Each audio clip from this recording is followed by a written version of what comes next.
Hello guys! Hello! This is for Leo. Leo, welcome dito sa aking channel. Kapalaran 888. Welcome. Okay, Leo. Ano bang messages, energy gabay para sa inyo lahat? Tingnan natin. June. Monthly. General reading para sa lahat ng Leo friends natin.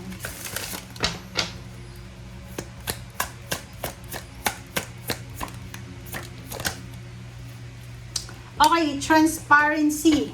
Leo, honest, authentic, genuine, present. Ang galing. Ang barahan mong ito, nagsasabi na sobra-sobra kang honest. Transparent ka ngayong June na to. Sobrang honest ka. Honest to goodness ka talaga. So, napaka-honest mo ngayong buwan ng June na to. Or pwede you're seeking for honesty. Parang naghahanap ka ng naghahanap ka siguro ng katotohanan. Okay, expecting miracles. Okay.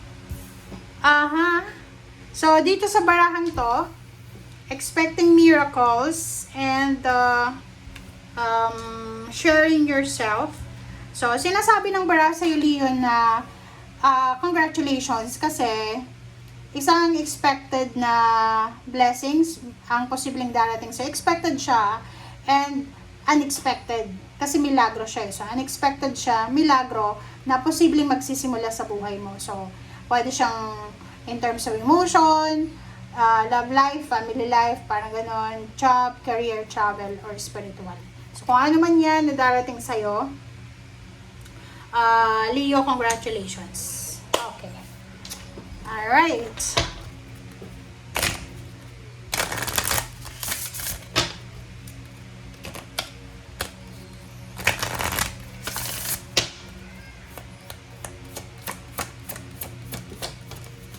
Okay, wisdom. Ang galing na ito. Napakatalino mo. Baby. Wow. Nakikita ko sa'yo dito na, Leo, if you're a parent, you're super blessed sa pagkakaroon ng matalinong anak. Yun. Matalinong anak. Meron ditong Leo na posibleng ikakasal kayo. Parang shotgun wedding siya. Mabilis na kasal ang mangyayari because nabuntis ka or ikaw yung lalaki nakabuntis ka or may bagong or may baby, may newborn baby na involved. Okay.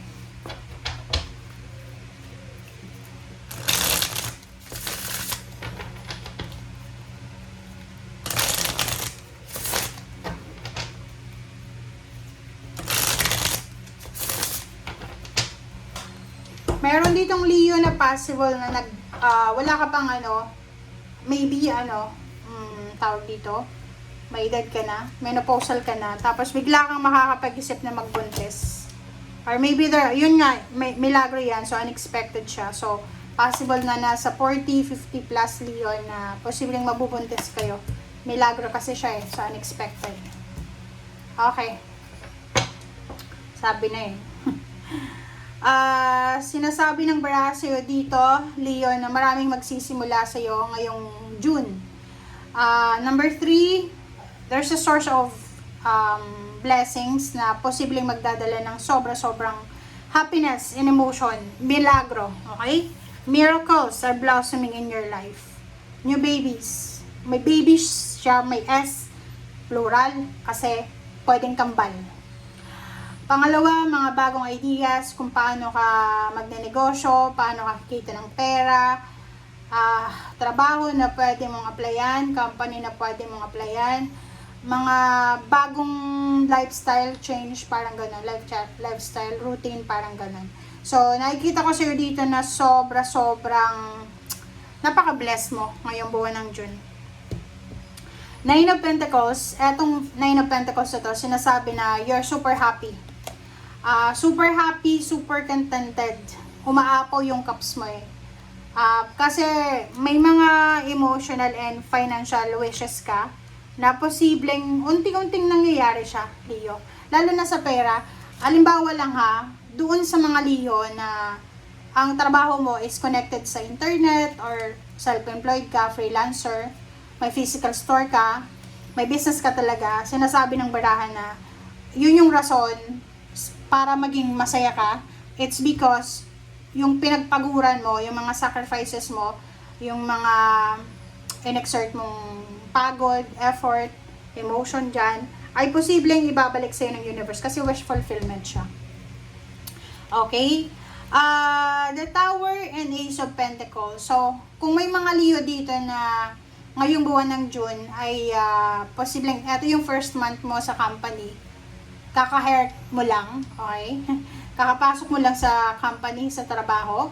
Sabi ng bara sa'yo dito na huwag kang mape-pressure. Okay? Huwag kang ma-overwhelm, huwag kang mape-pressure. Kung first time kang nagtatrabaho dyan, or kung first, tawag dito, basta bago guys, kasi normal yan na medyo matatakot ka, ma-overwhelm ka, pero sinasabi ng bara sa'yo na ituloy mo lang.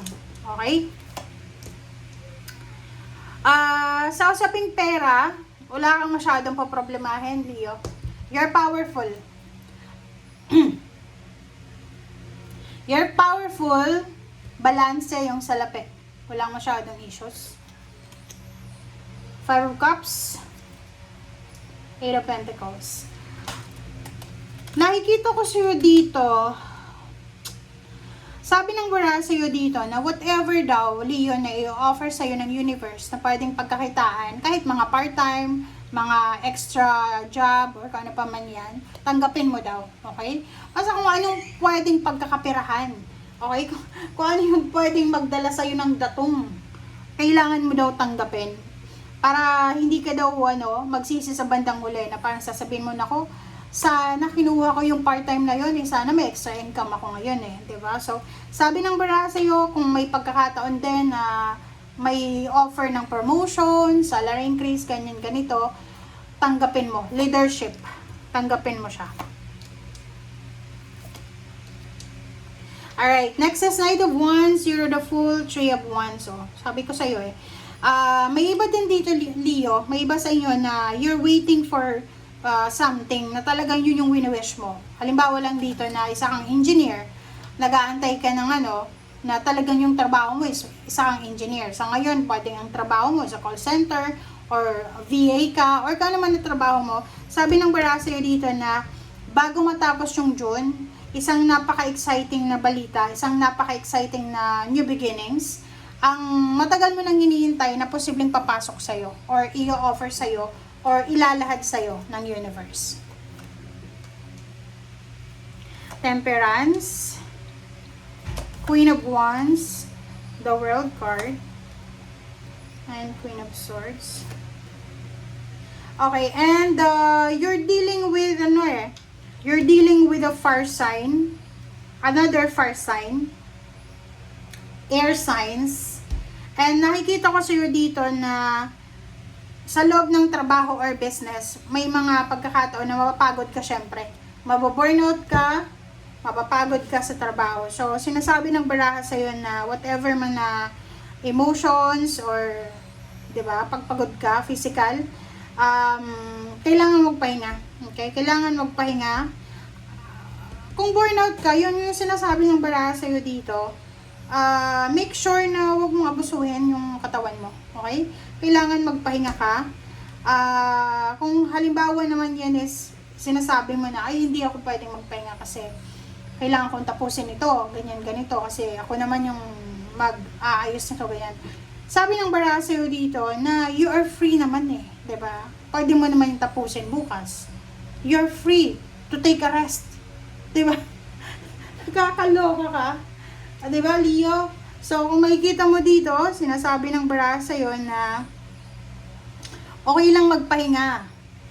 Okay? Okay lang magantay. Matatapos mo din yan. Kung ano man yan na ginagawa mo sa ngayon na nakakapagod, sinasabi ng bara sa'yo, huwag kang mag-alala kasi matatapos mo yan as soon as possible. Okay? And sa ilalim mo dito, Leo, is 4 of Cups. You're waiting 6 of Cups. Kaloka ka. Oh, 8 of Wands. Nakikita ko sa'yo dito, nag-aantay ka ng ano, you're waiting for a call from your previous relationship. Kaantay ka ng call galing sa ex mo. Or pwedeng sa company na dati mong pinagtrabahuhan. Gusto mo bumalik? Yung love mo, yung love life, or trabaho. Okay, so sagutin mo yan. Thank you guys for watching and see you again. Bye!